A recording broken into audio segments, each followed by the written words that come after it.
Cover 3 Tailgate.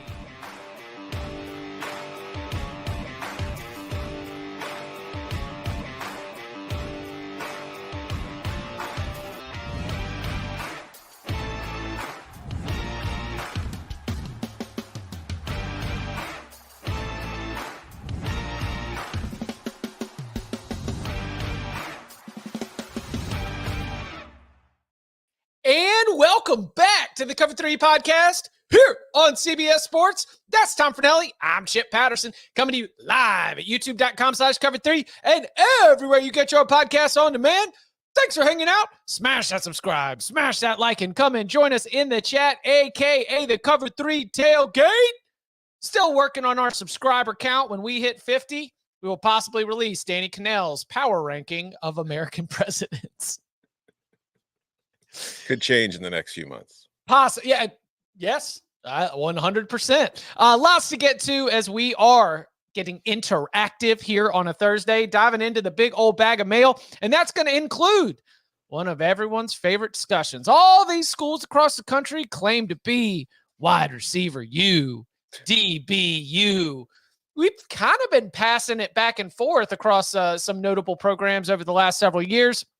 We will weigh in with our takes. Feel free to weigh in with yours in the tailgate. And as always, on a interactive Mailbag Thursday, we want to start with someone who showed up to the tailgate early, pulled into the parking spot, cracked a cold one, and that would be our friend John, who gets the show and is in on the joke, Tom, because he said, real question is, whose wide receiver room would you rather have, Notre Dame's or Michigan's? Our analysis of Notre Dame's wide receiver room, a long-running commentary here on the Cover 3 podcast, and Michigan's wide receivers, especially looking forward into 2024. I mean, do they have Samaj Morgan, like a very talented individual? Yes. Do we think that this is going to be an offense that's throwing it 35 times per game? Absolutely not. Colson Loveland, I guess you count that as well. Very good player. Again, I don't know if we're going to go wide receiver U when it comes to the Wolverines. So as we look at Michigan and Notre Dame's wide receiver rooms, let's say for 2024, which one would you rather have? In 2024, I'm leaning Notre Dame. Same. Because I don't know what Michigan's is going to look like, because they are like Roman Wilson's gone. And the offense, like Samaj Morgan, seems to be promising. But the thing with Michigan is, like, it's either their 6'5" tight end or their 5'9" wide receiver. You know what I mean? It's like there's very much a archetype of what they have on that offense, and they've recruited. And it's like I wouldn't mind seeing more 6'3" receivers on Michigan who are vertical threats, but that's just not the way they've built their offense. And I think Notre Dame the last couple of years, their wide receivers have been pretty generic for the most part. But I do think they've upgraded the talent in that room, and I do think this year we could see it. But at the same time, with Riley Leonard at QB, we like Riley Leonard on this show. We hype him up quite a bit. Mm-hmm. But is Riley Leonard the kind of quarterback that's really going to showcase your wide receiver talent? I don't know. I wonder if, in terms of like traditional wide receiver, you're talking about the archetypical, body type and the way that you play. I do wonder if you've got a little bit more of that at Notre Dame than you had at Duke. Yes. Duke had interesting pieces that could kind of be moved around to be able to create some open space and really stress a defense. But Jaden Greathouse can win a one-on-one battle. Yes. Mm-hmm. That's my answer is Notre Dame, because to me, Jaden Greathouse, Jordan Faison, Jaden Thomas, at different times, I've been able to look at all of them and feel confident in the position moving forward. You finally got some decent health for Deion Colsey for him to be able to try to emerge. I mean, the fact that I can go 4 or 5 with at least, I believe that they have the goods to step forward and be the alpha in that room. I've got more question marks with the Michigan side of it. I mean, that's one thing about this Notre Dame wide receiver room. They have been banged up over the last couple of years in a way that has limited their production or their ability to be really dominant.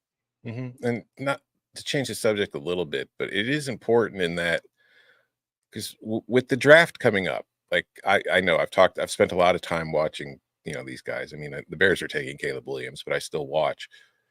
And the one thing that kind of really is interesting and stands out to me, and is something that I kind of just want to pay attention to, like Jaden Daniels and Michael Penix have taken, big leaps as far as college players last season, and their draft stock has gone huge.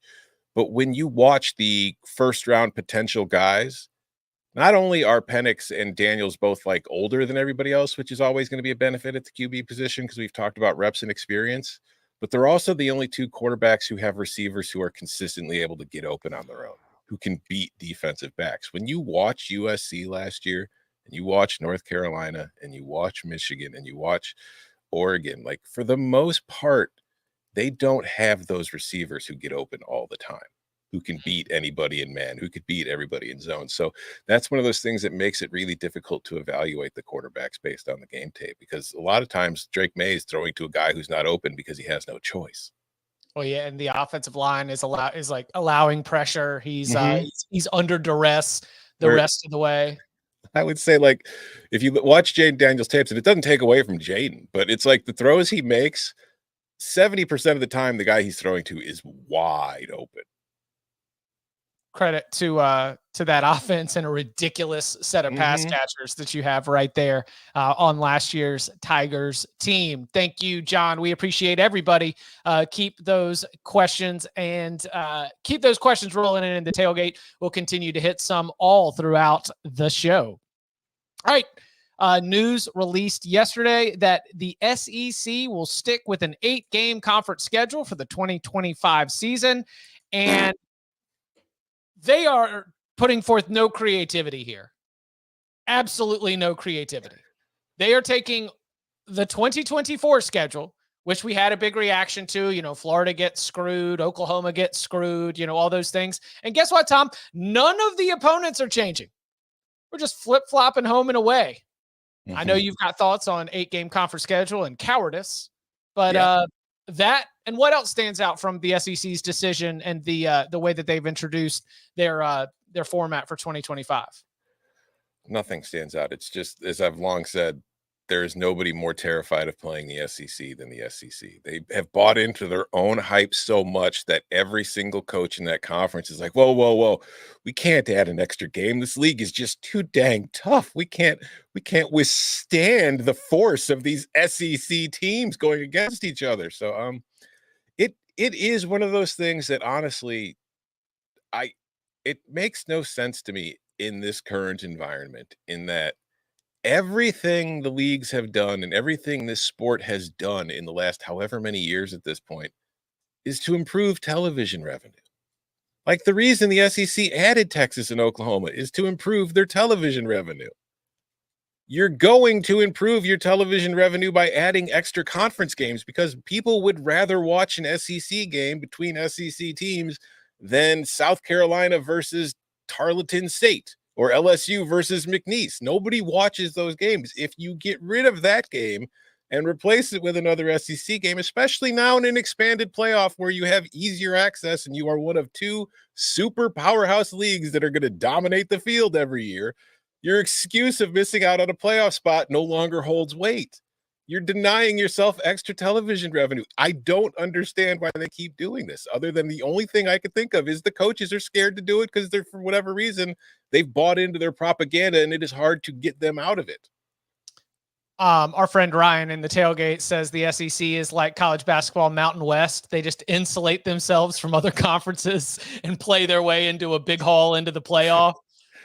Yeah, except they don't underperform in the postseason like the Mountain West typically does. Hey, wait, look, Colorado State coming through. They've got it. Rams got it going. Longhorns better watch out tonight Boise's, on TNT. March Madness Live. Boise is now 0 for 10 all time in the tournament after losing last night to Colorado. Too bad. All right, so a couple things stand out to me. Number one, yes, it lacks creativity. It also creates the bananas extended droughts for the teams that have not played each other. Texas A&M, Georgia, maybe they'll never play a regular season game. If you're going to continue to just feed the games that have been played. Number two, and this is maybe the more pragmatic side, probably means they're expanding. Yeah. Yeah, like your league office is sitting there and they started trying to like really crunch the numbers and figure out like, okay, so what are we going to do so that we can rotate more teams through? Because ultimately, I think the goal, you're right about the 8-9 games, and I got something on that in a second, but the goal should be that if I am a player, I get to see as much of the rest of the conference as possible while also maintaining the rivalries that mean the most to the fans. Like the goal should be that across 4 years, hopefully you get to either in a home or away setting, get to see most of the conference. It's very, very difficult in this bloated super conference era, but you just are not serving what I think is should be a scheduling theme in terms of trying to game things out moving forward. And so, I think that as they were trying to figure out what it might be to allow that to happen, it was so complicated. And somebody in the room said, yeah, and we're just going to have to tear this up and redo it if we add more teams. So it feels like they're only going to do the short-sighted thing because in the back of their minds, they understand it's going to be a different league makeup in 2026. But you just agreed to a college football playoff payout structure without knowing the structure of the playoff. So why do you keep kicking the can down the road on this one? If you're going to be going to 9 or 10 games in the future when you do expand, just expand the schedule now. It's not that difficult to make a schedule. Like this isn't some sort of I'm talking about the opponents. It is difficult to create a schedule for a 16 game conference, then redo it for an 18 team conference or a 20 team conference. Like that's what I was talking about, not necessarily the 8-9 side of it, just the fact that you would have to rework that. But my point is that when you do that, you're going to be starting over anyway, because you're going to have to rejigger your schedule to get the kind of balance that you're talking about where you play everybody. So these next 2 years don't really matter as far as that kind of balance is concerned, because it's all going to be changing. So just expand now, add the additional revenue, and then move on. Because I don't know. Again, it's not that difficult to make a schedule. Maybe does the SEC have any engineering schools? Is that what it is? They just don't have the math nerds who can figure this out? Because the Big Ten has made 17 schedules in the last 15 months. It's been fine. It's not that hard to do. Can I recklessly step into places where I have absolutely no authority? Hell yes. That's the whole point of the show. All right. So I think that there was in last summer discussion between the SEC and ESPN about the 9th game. And I don't know if the contract guarantees they get more revenue. It's the way that it was the way that I understood it is that it's the last leverage play that the SEC has. That the adding the 9th game is the last piece that they've got to be able to go and try to extract more money or rework the deal. And so the holdout could be along those lines in that you're trying to get a little bit more, where if they just add it, maybe they wouldn't be guaranteed more money. Again, recklessly stepping into places where I have no authority. I think I remember last summer that being one of the storylines in the 8-9 discussion. Recklessly speculating on things in which I have no authority, but I'm responding to your no authority thoughts.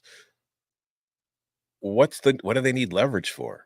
Do you think ESPN's not going to be happy to add a 9th game? ESPN will happily give them that and happily pay them for it. Maybe they're trying to do whatever they're doing to maximize the amount they could get on it, but I really don't see ESPN fighting it too much. ESPN will be like, yes, please, we'll gladly put this on and have people watch the game. So I don't know. And this was in the midst of Disney trouble, and they were getting all their money together for the NBA bid and UFC. Again, recklessly talking in places where I have no authority, especially the big media world.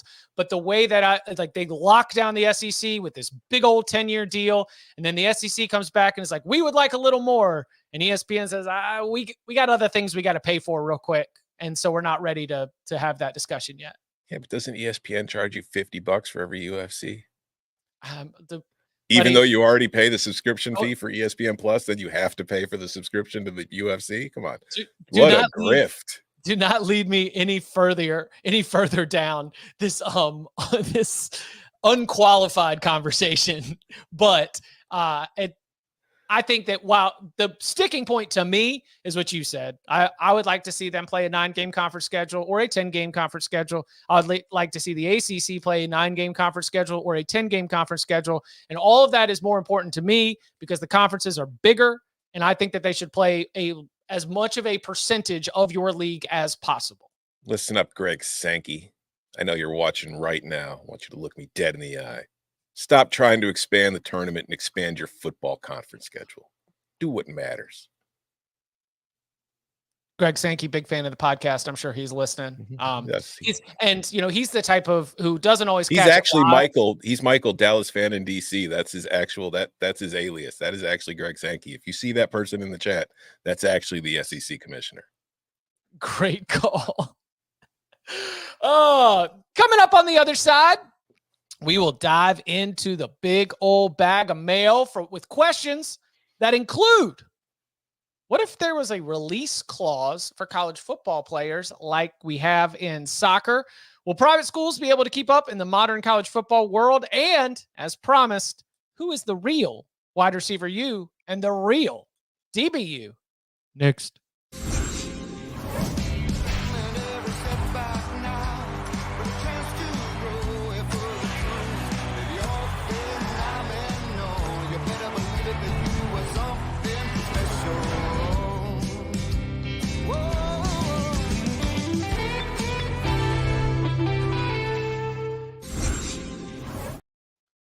Back here on the Cover 3 podcast. And on Thursdays, we like to hear from you and open up the big old bag of mail.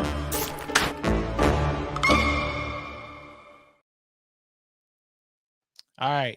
You actually passed this one along to me. It comes from Jacob.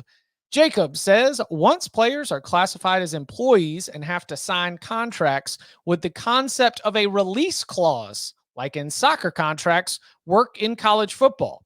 For example, Troy hits on a player who ends up being a stud. Texas A&M wants to add him to the roster, and the player wants to go to Texas A&M. They can do that, but Texas A&M would have to pay Troy a $100,000 release clause that the player agreed to when signed his contract. I mean, if they are qualified or classified as employees, I think you could do that. I don't know if they will, but I think it does make sense from that same kind of approach. And for those like the non-soccer fans who are watching and listening, and I don't see how any of them could exist because everybody loves soccer, but a release clause is in the way it works in soccer is if you're signed with a team, you could pretty much leave at any other point as long as another team comes and buys you out of your contract. And by that, they pay the other team the amount. And if they agree to it, you leave, you sign a new contract with that new team. But when you sign with a team, either the player or the team could put something called the release clause in your contract, which is if any team comes and say it's 70 million, if any team comes and offers 70 million for you, boom, we're moving you on. And there's really nothing we could do unless the player doesn't want to go. So that's the premise of this. If Troy has a player or any smaller school has a player they sign, they could put a release clause on their deal. So that way, when the Power 5 schools come to poach them in the transfer portal, it's basically like paying a buyout for a coach when you hire a coach away.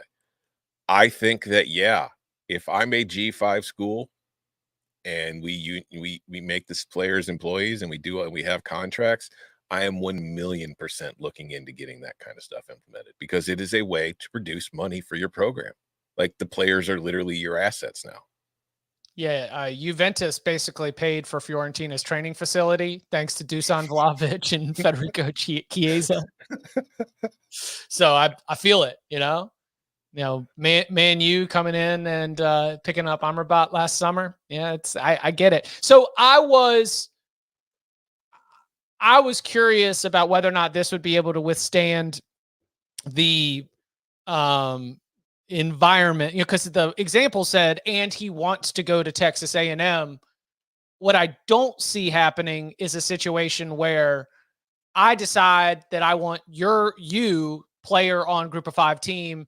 I can come and pay your release clause, and now you have to come to me, like a true trade or like buying the rights to. Yeah. I don't see that.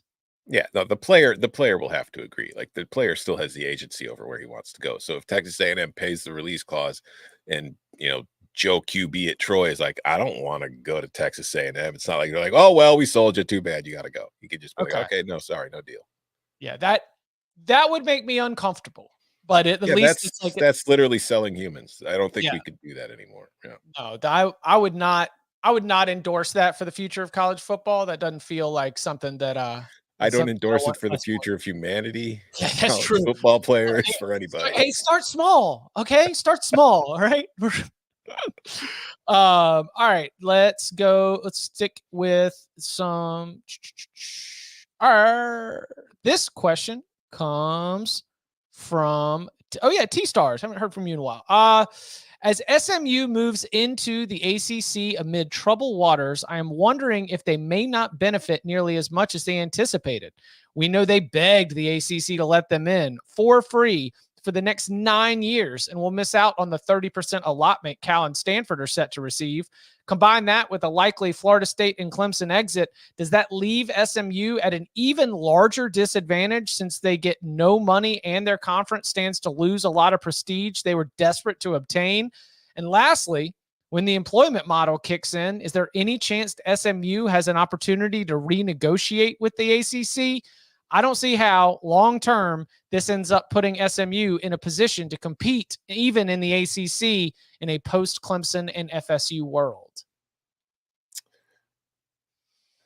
It's a good question. I think if I'm SMU, what the hell do I have to lose?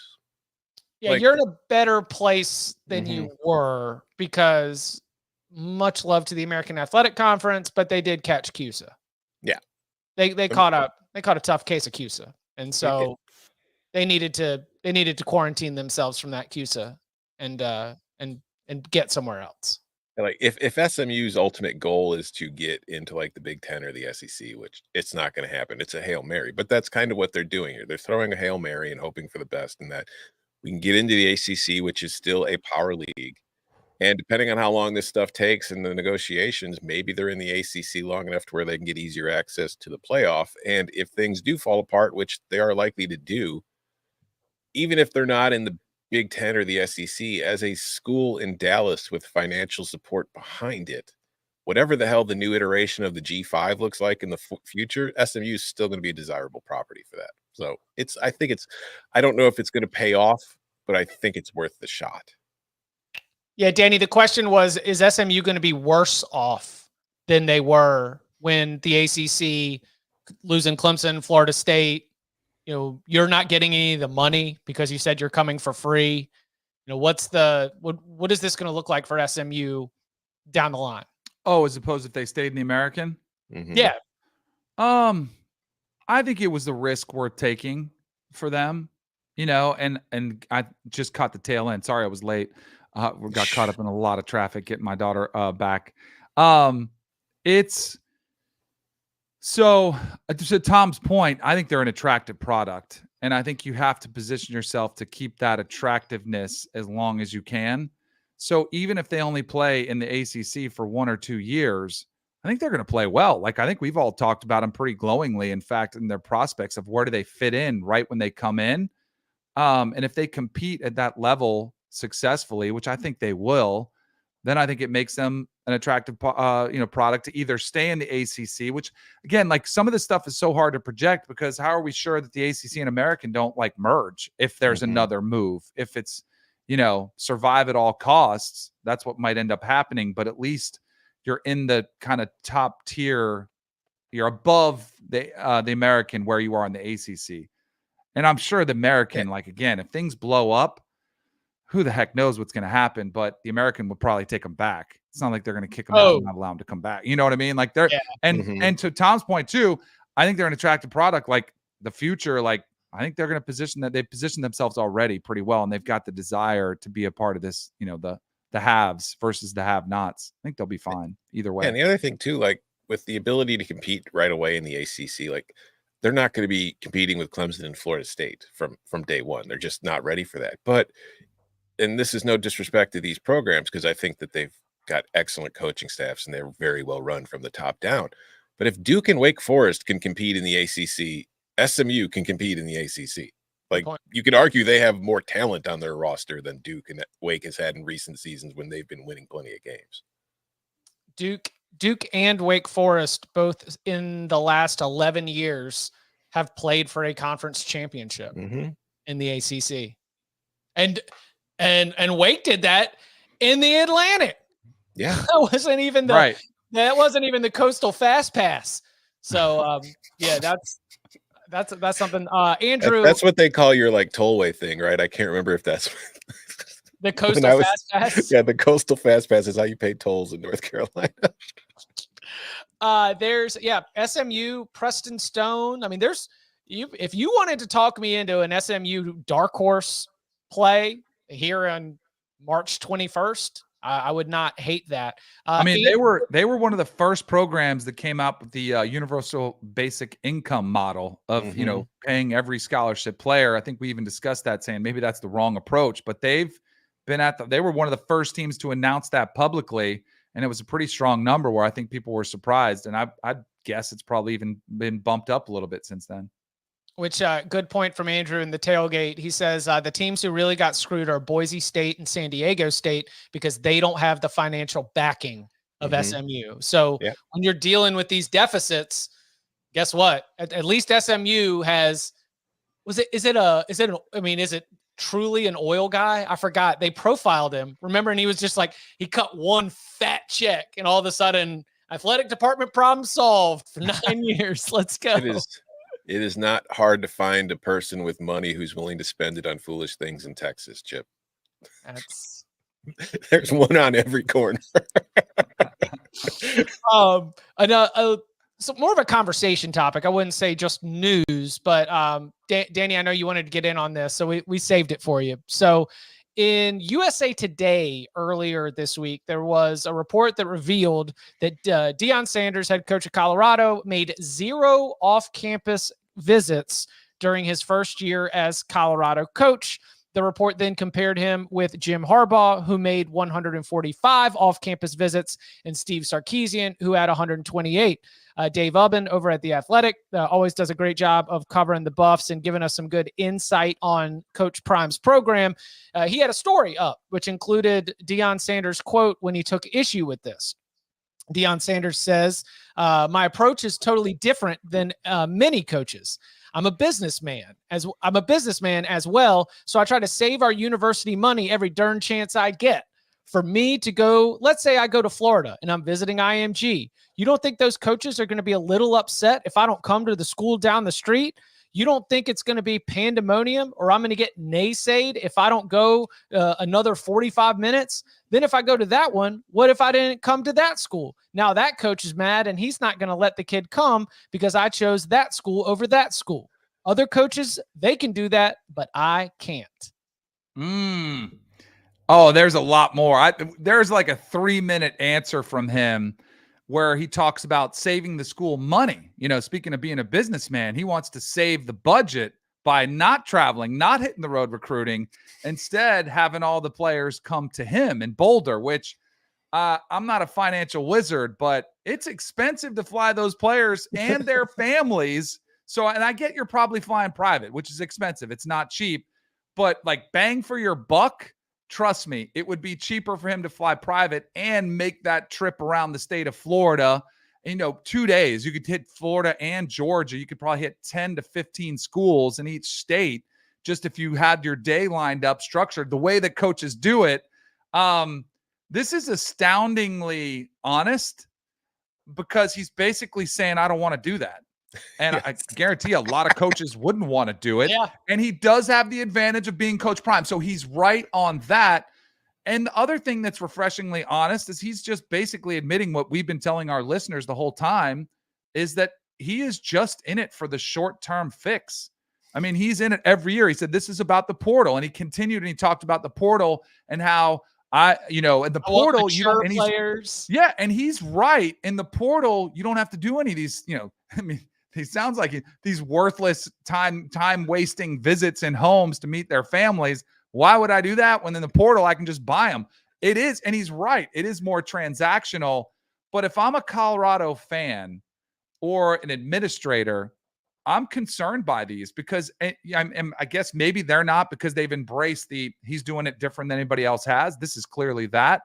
But the short-term aspect of this, what would concern me, because I know Bud's alluded to it, like how long is Deion in it for? This does not tell you any indication that Deion is in it for the long haul. It is a quick fix. How can I win now? How can I put the best players around Shedeur and Silo? Because there is no, I don't even want to say long-term, like midterm plan other than win now this season, which I think is incredibly short-sighted. Do you believe?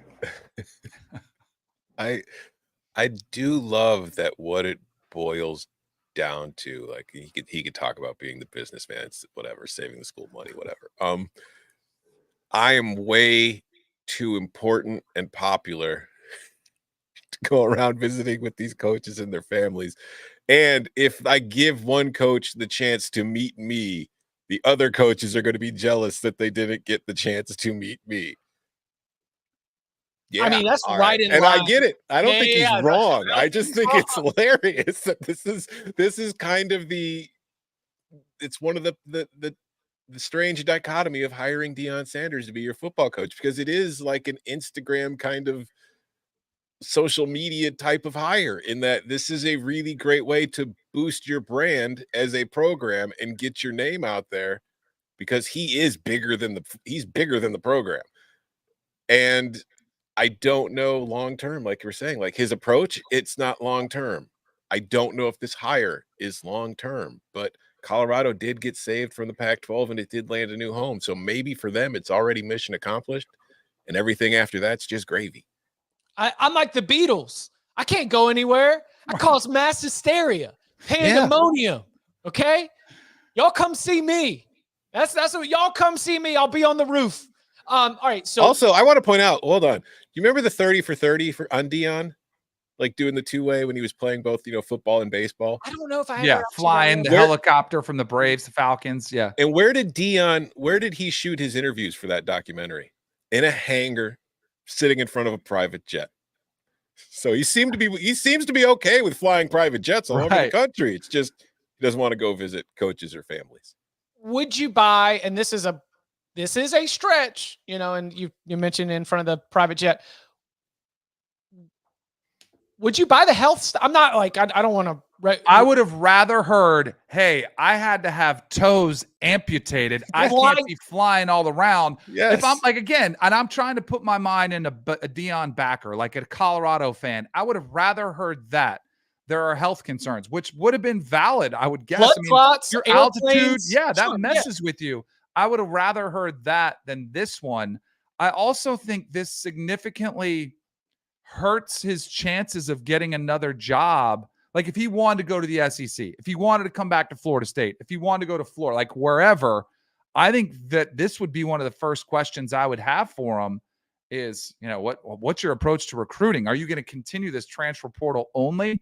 I also like it feels like he doesn't want to put in the work because he doesn't have to, because I don't think he's bigger star than Nick Saban, but he's clearly not a better coach. But Saban's star is pretty bright. Like, I mean, he didn't have to get into those living rooms either, although he did. Harbaugh's up there where he's pretty famous. He was an NFL player too, wasn't a Hall of Famer, but he could do that. But there is still a relational component that I think has to be there for the type of players you would want. And you need to develop those relationships.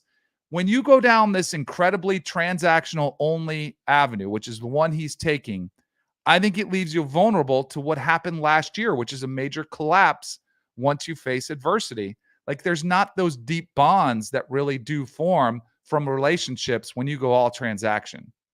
Yeah. And it might work long term. It's just there's very little evidence to support the idea that this approach works long term. Mm-hmm. And we'll see. Right. And if it works, if it does, like let's say they go 9-3. Everybody does it. If it works. Well, not only everybody does it, but then it does, like maybe that brings him back to the table to a higher profile job or a team that would say, I want to lure him away. But until he does that, I mean, the thing, and Florida State, Mike Norvell got the program headed back in the right direction by being extremely aggressive in the transfer portal, but he did not ignore recruiting. Like it was, you clearly the approach was we're going to focus on the portal, and their recruiting classes weren't top 15, but they were top 25. It wasn't like you just said, nope, I'm good. Like, so there has to be on a roster, there has to be some structure to all the things that we've talked about. Like, how do you kind of stagger guys so you can have replacements? And football is a complex game, you know, not only from the timing and rhythm of quarterback, receiver, offensive line continuity, but also just schematically learning all the different concepts. That takes time, you know, and oftentimes if you pull in some of these portal guys after the spring window, they only have one camp to get on the same page. That presents an incredible challenge to any coach, let alone one that, again, is working in both new offensive and defensive coordinators. Yep. The big question will be what happens at the end of this season, because Shedeur is going to go pro, and we're going to wonder, all right, is the job done? Like, is the job to get Shedeur drafted? Okay. Or, well, also, does Deion want to coach in the NFL? Like, that to me is probably like he's coached his kids at every spot, you know, like all the way from like grade school, all the way to high school to college at 2 different spots. Does he want to, and, you know, I mean, it would be the least surprising thing ever if Shedeur positions himself in a place where he's a top 5, top 10 pick, that Deion doesn't try to, and Shedeur together don't try to orchestrate that. Hey, I'm not going anywhere unless I'm playing for my dad. Like, that wouldn't be surprising at all. And again, it would be unprecedented, but everything he's done has been unprecedented. Great question from Dave in the tailgate. So Saban's retired. Harbaugh's off to the NFL. Who else is in the larger than life category? Deion, yes. Deion, yes. Does Dabo's star kind of diminished, or was he never that? Because he's not really a commercial guy. They're literally the only people that are on like national commercials have been Saban, and, you know, I'm sure regionally there's a lot of Clemson ads, you know, or like some car dealership that I'm sure Dabo has. But on a national scale, fame. Whoa. Tom. Uh-oh. The icon coach is going to go by the wayside for the icon players. I think you're going to see Caleb Williams in a lot more commercials than Nick Saban and Deion Sanders, that kind of thing going forward. And that's at the college level, at the pro level. Oh, no, at the college level. Because I do think, like, the way that the sport's been structured for so long is it becomes a cult of coaching, in that the coaches are always the stars because they're the ones making all the money. They're the ones who have all the power. I think now that we're shifting more towards another model, it'll be more like the pros, where it's like in the NBA, you can't even name the coach. Like, NBA fan can't even name half the coaches in the league because nobody knows who they are, because all that matters is the players. And I think you're going to start kind of seeing that at the football level too, college level. You mean when Danny gave a screenshot of his conversation with Jamal Mosley and sent it to Orlando Magic superfan Bud Elliott? I was like, you know, can you name this guy? Bud's like, crickets. I have no idea. I've never seen him there before. And he's like, oh, that's Orlando Magic. Really? I had no idea. But Tom makes up a great point. I mean, already look how quickly we've seen. I mean, DJU was the first one, and then it didn't pan out great. But this year, Caleb Williams, you know, you got Heisman House, you got Allstate, you got all these big national brands. I mean, it's also playing out in basketball with Caitlin Clark, the deals that she's getting, being a national brand ambassador. I think you will see that. I mean, because it's not for the chat. Right. It's for you. You guys can play too. We all know who Caitlin Clark is. Do you know who Iowa's women's basketball coach is? I do, but it's not fair because I have to talk about her all the time. You get to talk about her. Right. Yes. I meant, of course, I meant that. Of course. Y'all see, yeah, I mean, Armando Baycott's in that tax commercial. Yeah. You know, that is a national campaign. And he is. You know what else I think has probably hurt the coaches is the lack of personalities. I mean, there's so many robots now, but I do wonder, like, and then if you could combine winning with the personality, because I mean, there's coaches with personality. Lane Kiffin, though, he's a personality on social media. He's not a great personality on camera. Yeah. You know, like, he doesn't have that, but like, even Saban wasn't, but he's the greatest. Harbaugh would have been good, but he's kind of quirky. And the players are showing more personality, you know, and Deion's got big personality. He's got the total package. That's why he's a, you know, star. If Kirby were to keep winning, He could be. Yeah, Right? he's got personality. He's got charisma. He could do that. There's also the aspect of, do you think coaches want to? You're making $12 million. What's another couple $100,000 to do a commercial spot? They might be like, zeroed in. But for recruiting, it's like free recruiting to take those national ads. I got it. You know what I mean? 5 years down the line, Dan Lanning. Yeah. Yeah. That dude is a star. He needs to win. Like he needs to win like a title, right? He needs to break through. And that guy has charisma for days. All right. Coming up on the other side, we answer the question: who is the real wide receiver U? And who is the real DBU? Things have changed in recent years from the traditional line of thinking. We'll get into that and more next. Bracket season is here. Join the madness by playing the official bracket game of the NCAA. Get the CBS Sports app and be part of the madness. Did you guys get your bracket filled out for the Cover 3 bracket challenge? Yeah. All right. Will you send me the link? Because I did one for Dusty and Danny. I need to enter ours, and I couldn't find it. How do you find it? CBSsports.com/cover3. Perfect. We made it very easy on everybody. All right. This question came again, like you put it in there. We might not get to it right away. This one came in on March 5th from our friend left us 5-star review. In that review, you put your question. That's the big old bag of mail. So Chivo says, let's get the debate going. Who is the real wide receiver U and DBU over the past 25 years? It has to be LSU on both with just the sheer quantity and quality standpoint. Although this year, LSU was far with a whole bunch of R's from DBU. They still set the standard. With Edo and Les Miles, they produced Honey Badger, Pat Pete, Trey White, and Derek Stingley. On the wide receiver U front, it's LSU without argument. They produced the 3 best wide receiver rookie seasons of all time in the last 10 years. The argument should be made at that. I think LSU has a very good argument for both.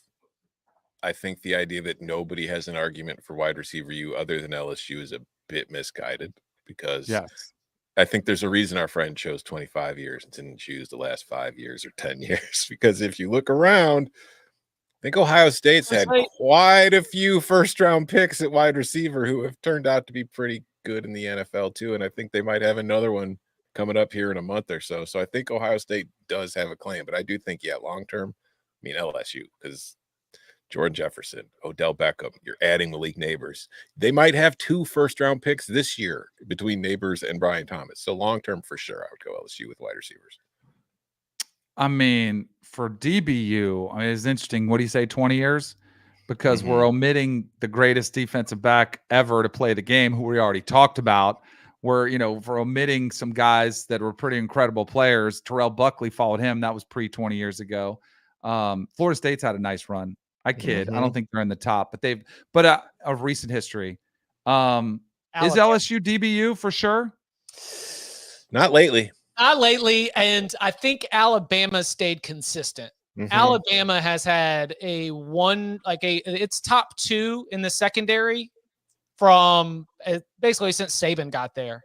Feels like they've had a 1 or a 2. It hasn't always been Minka Fitzpatrick, like generational talent, but whether it's Patrick Surtain, Kool-Aid McKinstry, you've just kind of had. Surtain's pretty good.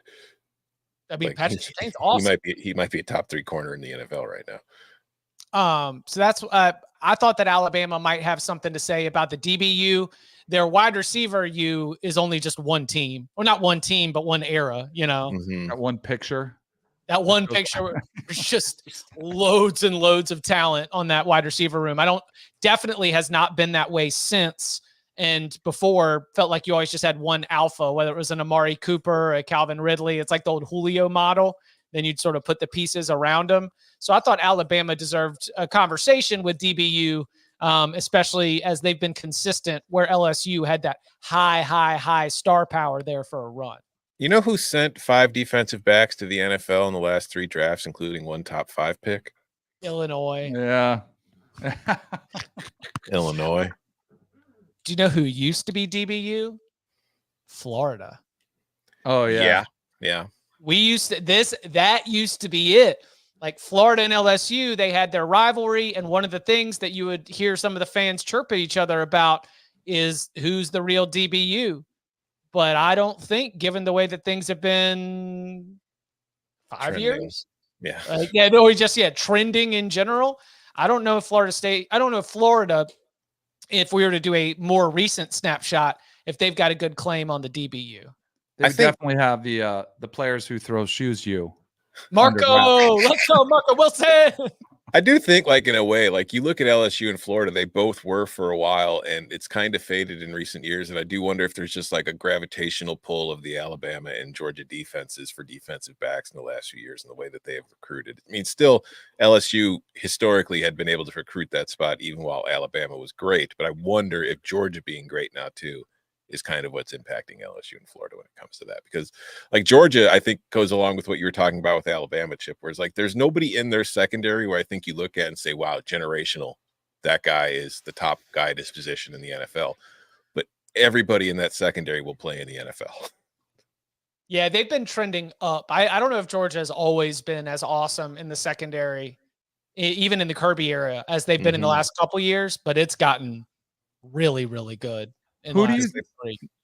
No one, maybe it's because the nature of the positions, but no one really pounds the table for QBU. But when I was coming out of high school, Miami was QBU. That was like one of the original. That was the first time you even heard the term, and they had stacked up a lot of guys. Who is the claim on QBU? Ohio State. Do you know who? Right now.